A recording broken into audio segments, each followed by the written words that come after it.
इस समय हम अंतर्राष्ट्रीय सीमा के अरनिया सेक्टर में मौजूद हैं। आपको बता दें कि जम्मू के अरनिया सेक्टर में इस वक्त हम मौजूद हैं और कुछ तस्वीरें हम आपको दिखाएंगे, क्योंकि बीती रात में जिस तरीके से cease fire violation Pakistani rangers ने किया और लगातार जवाबी कार्रवाई भी बीएसएफ की तरफ से की गई, लेकिन कुछ तस्वीरें हम आपको दिखाएंगे कि किस तरीके से गोलाबारी जो है वो देखने को मिली। सबसे पहले आप ये तस्वीर देखिए कि यहां पर जो है वो मोटर शेल इस रात के समय जो है वो यहां पर गिरी थी, यानी कि इस घर में, जिस घर में इस वक्त मैं मौजूद हूं, इस घर में यहां पर मोटर शेल जो है यहां पर एक पड़ी थी। और इलाकों की बात करें तो मैं आपको दिखाना चाहूंगी कि वहां पर यानी कि बताया जा रहा है कि लगभग 4 मोटर शेल जो है वो अलग अलग इलाकों में पड़ी थी, यानी कि लगभग 5 मोटर शेल जो है बताई जा रही कि गोलाबारी जो है वो घर के आसपास जो है वो की गई थी। यानी कि आप तस्वीरों में देख सकते हैं कि ये वो घर है जिस घर में गोलाबारी की गई, यानी कि मोटर शेल जो है वो पाकिस्तान की तरफ से फेंकी गई।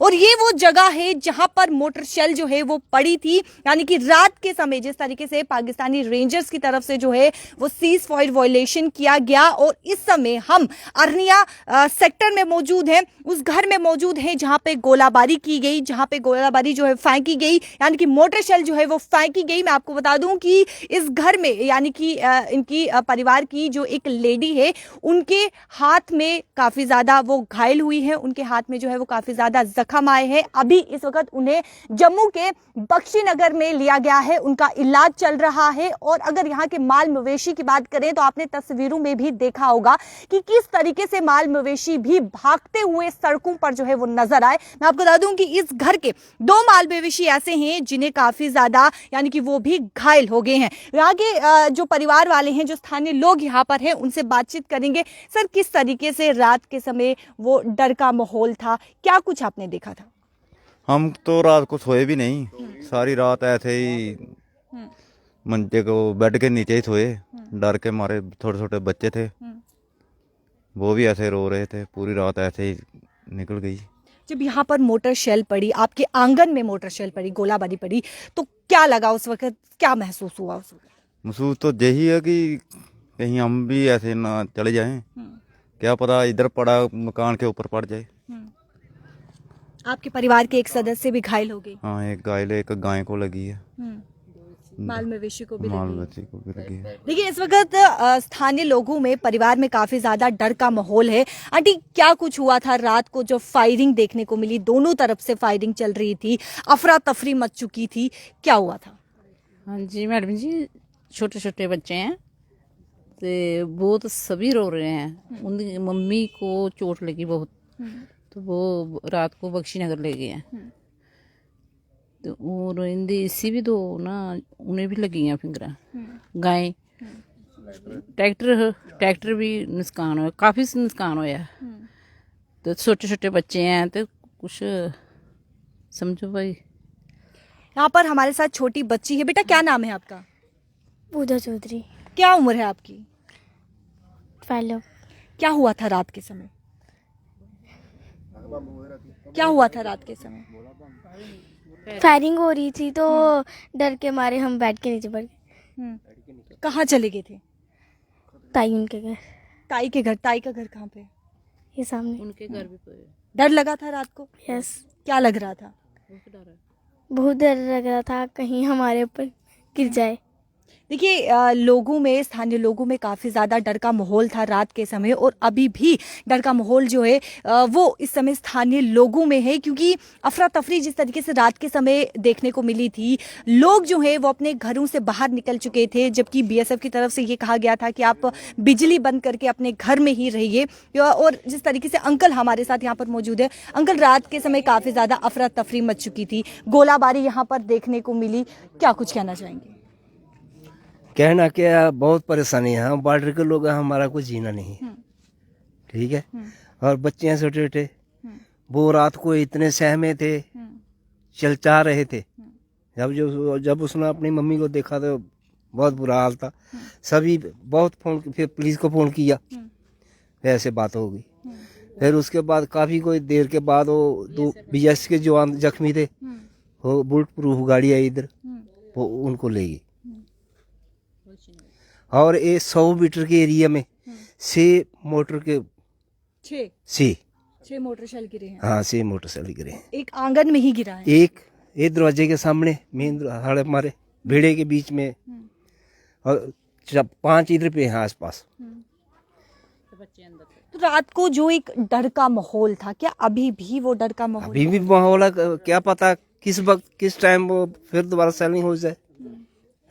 पहले भी एक बार हुई थी ना, तो बहुत हुई थी ना। देखिए काफी समय पहले समझौता भी हुआ था कि समझौते के बाद फिर उन्होंने उल्लंघन तोड़ दिया। क्या लगता है कि पाकिस्तान अपनी हरकतों से बाज नहीं है? ये हरकतों से बाज नहीं आएगा, आएगा नहीं कभी से। और हमारे छोटे परिवार में कहीं जा तो सकते नहीं, जमीन है, मकान है, जिम्मेदार दिहाड़ी मसला है, दिहाड़ीदार कहाँ जाएं। तो आपने छुपने के लिए कहाँ गए थे आप घर से? छुपने के लिए उधर थोड़े पीछे चले गए 2 किलोमीटर, किसी के घर में रात को उधर गुजारी। वहाँ सुरक्षित था? सुरक्षित कहीं 2 मिनट उधर भी हो सकता, जब दिल में डर का माहौल हो तो फिर तो उधर भी होता है। तो चलो रात तो उधर काटी जाके, रात काटी सुबह फिर आगे में। वो हमारी गाँव एक गाय जख्मी थी, रात आपने वहीं पर काटी? हाँ वहाँ पर काटी। तो इस वक्त भी डर का माहौल है?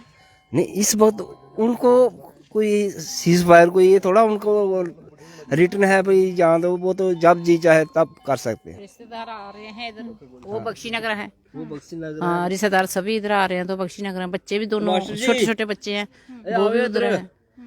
बहुत बुरा हाल है, बच्चे का भी बहुत बुरा हाल है, रो रहे हैं सभी।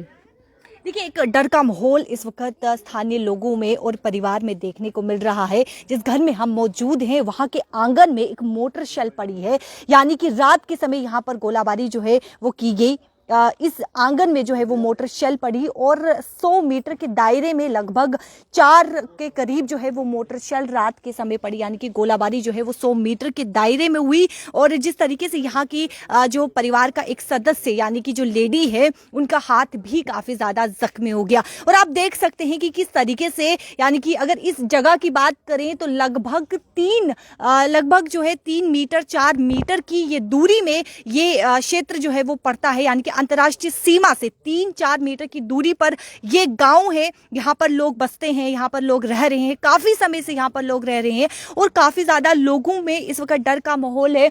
लोग जो है वो काफी ज्यादा डरे हुए हैं और उनका ये कहना है कि रिस्क पर हम जो है वो अपनी जान लिए हैं, क्योंकि कभी भी कुछ भी हो सकता है। किसी को कोई भी अंदाजा नहीं है कि आखिरकार कब सीज फायर वायलेशन फिर से होगा, कब सीज फायर वायलेशन जो है वो पाकिस्तान रेंजर्स करेंगे, क्योंकि कोई भी यहाँ पर जो है जिस तरीके से अगर पहले की बात करें तो बीते समय भी जो सीज फायर वायलेशन किया गया पाकिस्तान रेंजर्स की तरफ से वो भी देखने को मिला और एक और बार सीज फायर वायलेशन किया गया, जिसमें हमारे बीते समय की बात करें जिसमें हमारे 2 जवान घायल हो गए और इस वक्त हमारा जो एक जवान है, बताया जा रहा है कि एक जवान जो है वो घायल हो गया। तो कहीं ना कहीं डर का माहौल जो है वो इस वक्त लोगों में देखने को मिल रहा है। सर आप रिश्तेदार हैं इनके? जी जी हाँ।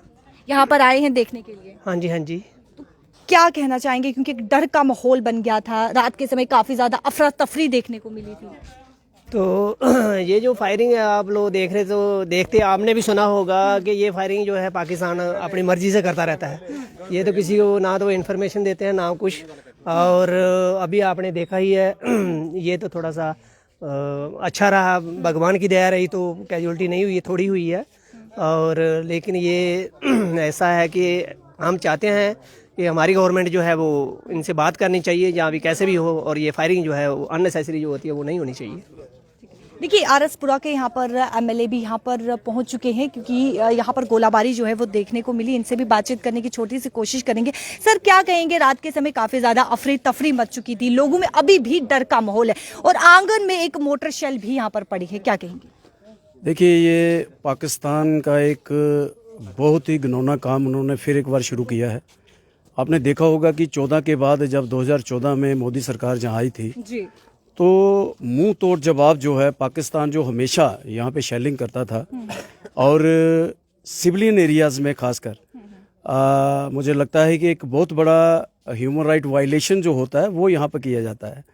घर में लोग रात को सोते हैं और पाकिस्तान रात को यहाँ पर शेलिंग करके ये एक ह्यूमन राइट वायलेशन जो करता है। अभी आपने देखा है कि कटाई का सीज़न है, लोगों का जो फसल है वो बिल्कुल बॉर्डर के ऊपर है और ये कोशिश ये रहती है कि जैसे अभी केंद्र सरकार जो है, मोदी सरकार जो है, जिन्होंने मिलिटेंसी के खिलाफ एक बहुत बड़ी मुहिम जो है वो छिड़ी हुई है।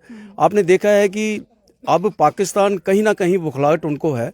एब्रोगेशन 370 और 35A का हुआ, उसके बाद जहां एक डेवलपमेंट का इरा जो है वो शुरू हुआ। यानी बुखलाहट में ये सब किया जा रहा बुखलाहट है। ऐसी है कि एक तरफ तो मिलिटेंसी खत्म हो रही है, नियर वोट आपने देखा होगा कि आखिरी सांसें जो है मिलिटेंसी ले रही है, मिलिटेंट जो है उनको ढूंढ ढूंढ कर निकाल कर ख़त्म किया जा रहा है। तो इन्फिल्ट्रेशन करने के लिए भी उसकी कोशिश रहती है कि वो शेलिंग करता है। और शेलिंग जो है एक तो फायरिंग जो होती है, फायरिंग जो बॉर्डर पे नज़दीक जो गांव हैं जो वहाँ टारगेट होता है, लेकिन हैवी शेलिंग से वो काफ़ी सारा एरिया जाकर वो कवर करके, आपने देखा हो कि अरनिया से ये अरनिया टाउन है, टाउन से आगे निकल कर यहाँ शेलिंग हो रही है। तो मुझे लगता है कि बौखलाहट है पाकिस्तान की, और इसकी हम कड़े शब्दों में निंदा करते हैं। और मुझे लगता है कि जिस तरीके से मुंह तोड़ जवाब रात को हमारी बॉर्डर सिक्योरिटी फोर्स ने पाकिस्तान को दिया है, वो कम ही जरूरत करेगा। लेकिन फिर भी समझौता, बीते समय में समझौता भी हुआ, लेकिन पाकिस्तान अपनी हरकतों से बाज नहीं आया। देखिए, ये पाकिस्तान के एक पुरानी वो रहा है, सीज फायर वायलेशन जो है। आपने देखा होगा कि सीज फायर वायलेशन भी हुआ और बार बार वो सीज फायर वायलेशन करता है, लेकिन लगातार 10 साल से लगभग यहाँ पर एक पीसफुल माहौल जो है, एनवायरनमेंट जो है यहाँ बॉर्डर के लोगों को मिला था। यहाँ से आपने देखा होगा 14 से पहले बहुत बार समय समय के ऊपर माइग्रेशन होती थी, लोग डिस्टर्ब रहते थे, अपने घरों को छोड़कर उनको जाके दूसरे एरियाज में जाकर शरण लेनी पड़ती थी। लेकिन 14 के बाद यहाँ पर बहुत खुश लोग हैं, पीसफुल हैं, अपनी रोजी रोटी कमाने के लिए एग्रीकल्चर पे डिपेंड करते हैं। लेकिन मुझे लगता है कि ये एक बहुत बड़ी बुखलाहट है उसकी, और इसका मुंह तोड़ जवाब जो है हमारी सेना, बीएसएफ और सरकार का एक जो बिल्कुल फ्री हैंड जो वेल्ट फोर्सेस को और सेना को दिया है, वो इसका जवाब देंगे। और खुद जो इंटरनल पाकिस्तान की स्थिति है उससे भी सब वाकिफ हैं कि वहाँ क्या हो रहा है। अपनी जो उनकी बुखलाहट ये भी है कि अंदर पाकिस्तान के अंदर बहुत सारा जो पॉलिटिकल मुझे लगता है कि एक डिस्टर्बेंस जो वहाँ पे हुई है, ये उसका भी एक नतीजा है कि बुखलाहट में ये सारी फायरिंग जो है वो कर रहा है। क्या कहेंगे सर, जिस तरीके से फायरिंग देखने को मिली, क्या कहेंगे? ये पाकिस्तान का बहुत ही एक नापाक हरकत है, वो आए दिन करते रहता है। जैसे कि अभी बताया ही आपको पूर्व विधायक जी ने कि ये पाकिस्तान की एक बुखलाहट है, ये बुखलाहट में ही कार्य कर रहा है। ये बहुत ही कायरपूर्ण है। पहले भी वो रात को, जैसे अभी बताया कि ह्यूमन वायलेशन भी हो रही है, कि लोग रात को सो रहे हैं और इस वक्त हमारी फसलें जो हैं वो किसानों की पीक पे हैं, पक चुकी हैं। तो पैडी का सीजन चल रहा था, ये फसल के लिए भी डिस्टर्ब किया उसने और लोगों को भी उसने डिस्टर्ब किया है। वो जो भारत एक विश्व शक्ति बन रहा है और विश्व गुरु बन रहा है, और पाकिस्तान की आज हालत जहाँ पे पहुँच गई है कि वो कटोरा लेके मांग रहा है, तो वो उसकी बुखलाहट के ऊपर उससे जो बर्दाश्त नहीं हो रहा है, तो ये आके ये ह्यूमन वायलेशन करके कहीं ना कहीं हमको एक डिस्टर्ब कर रहा है। जैसे उसने, आपने देखा कि हमारे सैनिकों ने बड़े ही अच्छे तरीके से उनकी इस नापाक हरकत को कामयाब नहीं होने दिया। इसके लिए मैं जो हमारे सीमा के प्रहरी हैं, बीएसएफ के जवान, मैं उनको सल्यूट भी करता हूं पूरे भारत की ओर से, कि उन्होंने उनके जो तरफ से लोग आ रहे थे जहां पर भारत में आके उन्होंने नापाक हरकतें करनी थी, उन 7 लोगों को वहीं उनकी जमीन दोज कर दिया, वहीं पर उनको मार गिराया उनको। ये एक बड़ा ही कामयाब उनका ये एक ऑपरेशन रहा। तो ये छोटा सा जो थोड़ा सा नुकसान हुआ है, इसके लिए भी वो हमारी सेना ने उनको मुंह तोड़ जवाब दिया है। अब मेरे को नहीं लगता कि वो अब फिर भारत की तरफ आंख उठा के देख पाएगा। जब भी वो देखेगा तो उसको, जैसे कि पहले कुछ कहा जाता था कि अमेरिका और इजराइल ही अपने दुश्मनों को घर में जाके मारते थे, आज भारत इस स्थिति में पहुंच गया है कि भारत भी जाके अपने दुश्मनों को उनके घर में जाके मार रहा है। उड़ी में जैसे आपने देखा, बालाकोट में हुआ, अभी आज की जो आपने देखा ऑपरेशन, ये भी उन्हें उनके घर में जाके मारा। तो सर, जिस तरीके से लोगों के मन से ये हटाया जा रहा है कि मिलिटेंसी कम हो रही है, मिलिटेंसी का जो नामो निशान है वो खत्म हो रहा है, लेकिन पाकिस्तान लगातार ये कोशिश कर रहा है लोगों के मन में डर बिठाने का कि अभी भी हम हैं, अभी भी मिलिटेंसी है, अभी भी सीज फायर वायलेशन किया जाएगा, सीज फायर वायलेशन हो रहा है। क्या कहेंगे इसका? आपने सही कहा, यही एक कारण है कि मिलिटेंसी बिल्कुल खत्म होने के कगार पे है। और जब से यहाँ मेरे साथियों ने बताया कि 14 के बाद जब हमारे माननीय मोदी साहब की सरकार आई, तो उन्होंने इस तरह से शिकंजा कसा मिलिटेंसी पे और पाकिस्तान की जो नापाक हरकतों पे, तो उससे उनको बड़ी बुखलाहट हो गई है। और ख़ासकर जो पाकिस्तान के अपने इंटरनल हालात हैं और उसके अपने नेशनल और इंटरनेशनल लेवल पे पाकिस्तान की बहुत बुरी हालत है, बहुत कमज़ोर हो चुका है, सियासी तौर पे भी, आर्थिक तौर पे भी। तो वो कहीं ना कहीं वो अपनी जो बुखलाहट है वो निकालने के लिए मतलब वो टारगेट करता है मतलब हमारे इंडिया को।